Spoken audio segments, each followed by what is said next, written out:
Exercise 9.8 la 7th sum, find the area of the region bounded by the parabola y square is equal to x and the line y is equal to x minus 2 கொடுத்திருக்காங்க. y square is equal to x அப்படினாலே நமக்கு என்ன தெரியும், open right word னு தெரியும். ஓகேவா, open right word னு தெரியும். இது y square is equal to x ங்கிறது. next y is equal to x minus 2 ங்கும்போது அதோட intercept substitution கொடுத்து நம்ம x intercept y intercept கண்டுபிடிச்சோம்னா என்ன செஞ்சிடலாம், எந்த இடத்துல அது கட் ஆகுது அந்த ஆக்சிஸில் அப்படிங்கிறத நம்ம கண்டுபிடிச்சிடலாம்.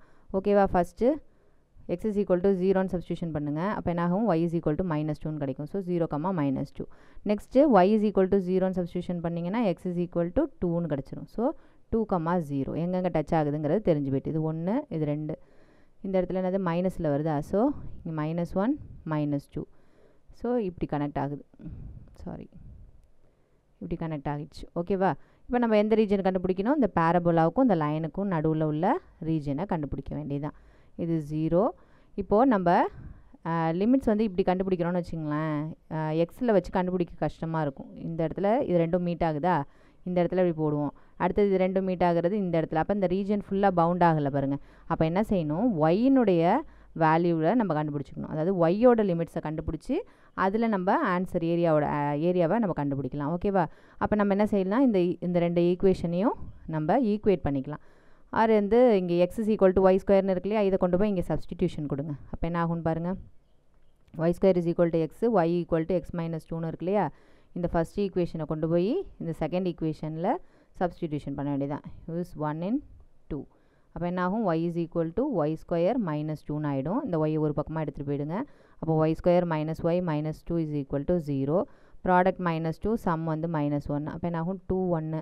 கிரேட்டர் நம்பர் சைன் நெகட்டிவாக இருக்கிறதுனால கிரேட்டர் நம்பர் சைனுக்கு நெகட்டிவ் கொடுத்துட வேண்டியதான்.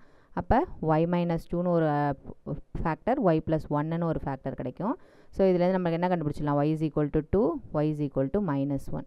அப்போ இந்த இடத்துல எந்த இடத்துல கட் ஆகுது அப்படின்னா, y is equal to -1ன்ற இடத்துல ரெண்டும் இன்டர்செக்ட் ஆகுது. நெக்ஸ்ட்டு எந்த இடத்துல இன்டர்செக்ட் ஆகுது, y is equal to 2ங்கிற இடத்துல இன்டர்செக்ட் ஆகுது. ஓகேவா, இதனுடைய லிமிட்ஸ் வந்து -1லேருந்து 2 வரைக்கும் இதனுடைய லிமிட். ஓகேவா, இப்போது நம்ம ரீஜன் வந்து எப்படி கண்டுபிடிக்கிறது அப்படின்னா, எதை ஃபஸ்ட்டு போடுறது எதை ரெண்டாவதாக போடுறது அப்படின்னு பார்த்தீங்கன்னா, ஃபஸ்ட்டு வந்து லைன் இருக்குது பாருங்கள், இங்கே ரைட் சைட்லேருந்து வரணும். ஓகேவா, இந்த டைரெக்ஷன்லேருந்து வரும்போது என்னது, ஃபஸ்ட்டு லைன் இருக்குது, அதுக்கப்புறம் தான் என்னது பேரபோலா இருக்குது. ஓகேவா, அதனால் நம்ம என்ன செஞ்சுக்கணும், ஃபஸ்ட்டு லைன் போட்டுட்டு மைனஸ் தி பேரபோலா. மேலே இருந்ததுன்னா என்ன செய்வோம், இந்த டைரெக்ஷனில் இருக்கும்போது என்ன செய்வோம், ஃபஸ்ட்டு மேலே டாப்லேருந்து கீழே போவோம். மேலே என்னென்ன இது இருக்கோ அந்த கர்வ் மைனஸ் த கீழே இருக்க கர்வ். இந்த சைடில் இருக்கும்போது என்ன செய்யணும், ஒய் ஆக்சிஸ் பக்கம் எடுக்கும்போது ஒய் ஆக்சிஸ் லிமிட்டாக எடுக்கும்போது என்ன செய்யணும், ரைட் சைட்லேருந்து வரணும். ரைட் சைட்லேருந்து வரும்போது ஃபஸ்ட்டு கர்வ் இது தான் இருக்குது. ஸோ லைனை ஃபஸ்ட்டு போட்டுட்டு மைனஸ் தி பேரபோலா. ஓகேவா, ஏரியா கண்டுபிடிக்கிறதுக்கு இப்போ நம்ம எல்லாத்தையுமே என்ன செஞ்சுக்கணும், ஒய்யினோட லிமிட்ஸாக மாற்றிக்கணும். ஒய்யோட லிமிட்னாது -1லேருந்து 2 வரைக்கும். அப்போ x1 - x2 into dy. ஓகேவா, x1ங்கிறது என்னது, லைனோட ஈக்குவேஷன் எடுத்துங்க. x1ங்கிறது லைனோட ஈக்குவேஷன் எடுத்துங்க. x2ங்கிறது பேரபோலோட ஈக்குவேஷன். So -1 to 2. x1ங்கிறது என்னது, லைனோட ஈக்குவேஷன். லைனோட ஈக்குவேஷனை அப்படியே மாற்றிக்க வேண்டியதுதான். x is equal to அப்படின்னு நம்ம ஒரு பக்கமாக கொண்டு வந்துக்கணும். அப்போ என்ன ஆகும், y + 2ன்னு கொண்டு வந்துடும். மைனஸு x2ங்கிறது என்னது, பேரபோலாவோட equation. So x is equal to அங்கே என்ன இருக்குது, y ஸ்கொயர்னு இருக்குது. ஸோ அந்த y ஸ்கொயரை இங்கே யூஸ் பண்ணிக்க வேண்டியதான். ஓகேவா, இன்ட்டு dy. அப்போ இண்டிவிஜுவலாக ஒரு டேர்முக்கும் என்ன செஞ்சுக்க போகிறோம், இன்டகிரேஷன் எடுக்க போகிறோம்.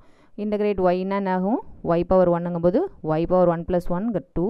ஸோ 1 + 1 டிவைடட் பை 1 + 1ங்கிறது 2. ஸோ ப்ளஸ் 2 அப்படின்னு கான்ஸ்டன்ட் மட்டும் இருந்தது அப்படின்னா இந்த 2 இன்ட்டு பக்கத்தில் என்ன சேர்த்துக்கணும், y சேர்த்துக்கணும். மைனஸ் y ஸ்கொயர்னு இருக்குது. ஸோ மைனஸ் y பவர் 2 + 1ங்கிறது 3 டிவைடட் பை 2 + 1 3. தென் லிமிட்டை அப்ளை பண்ணிக்க வேண்டியதான், -1லேருந்து 2 வரைக்கும். ஓகேவா, ஜஸ்ட்டு ஃபஸ்ட்டு இப்போ என்ன செய்ய போகிறோம், அப்பர் லிமிட்டை சப்ஸ்டிடியூஷன் கொடுக்க போகிறோம். மைனஸ் த லோயர் லிமிட், எங்கெல்லாம் y இருக்கோ அங்கெல்லாம் என்ன செய்ய போகிறோம், இப்போ அப்பர் லிமிட்டை 2ங்கிறது சப்ஸ்டிடியூஷன் கொடுக்க போகிறோம். 2 square divided by 2 plus 2 into 2 -2 cube divided by 3. Upper limit முடிஞ்சிட்டு லோயர் லிமிட் வரதுக்கு முன்னாடி என்ன செய்யணும், minus of lower limit -1 substitution பண்ணணும். எங்கெல்லாம் y இருக்கோ அங்கெல்லாம் -1. ஓகேவா, plus 2 into -1 -1 the whole cube divided by 3. ஓகேவா, அப்படியே நம்ம சிம்பிளிஃபிகேஷன் கொடுத்துக்க வேண்டியதான். 2 2 இருக்குது, ஒரு 2 கேன்சல் பண்ணிக்கலாம். இப்போ மீதி இங்கே 2 + 2 2s are 4, 2 cube 8, 8/3. So -8/3 minus இங்கே -1 ஸ்கொயருங்கிறது 1/2ன்னு ஆகிடும். இங்கே மைனஸ் மல்டிப்ளை பண்ணி -2, இங்கே -1 ஹோல் கியூப் வந்து -1/3 வரும். இங்கே ஏற்கனவே ஒரு மைனஸ் இருக்கிறதுனால +1/3ன்னு வந்துடும். ஓகேவா? இப்போ சிம்பிளிஃபிகேஷன் கொடுத்துக்குங்க. 6 - 8/3 இதை மைனஸ்லாம் உள்ளே கொண்டு போயிடலாம். அப்போ என்ன ஆகும்? -1/2 + 2 -1/3 இது ரெண்டுத்தையும் சம் பண்ணிக்கிட்டிங்கன்னா -9/3ன்னு வரும். இது ரெண்டுத்தையும் ஆட் பண்ணிங்க 8 -1/2 இது ரெண்டுத்தையும் சம் பண்ணிங்கன்னா -9/3ன்னு கிடைக்கும். 3 கேன்சல் பண்ணிங்கன்னா 8 - 3ங்கிறது 5 மைனஸ் ஒரு 1/2 இருக்குது. ஜஸ்ட்டு கிராஸ் மல்டிப்ளை பண்ணுங்கள். அப்போ என்ன கிடைக்கும்? 10 - 1/2ன்னு கிடைக்கும். ஸோ 9/2 ஸ்கொயர் யூனிட்ஸ் இதுதான் இதனுடைய ஏரியா. ஓகேவா?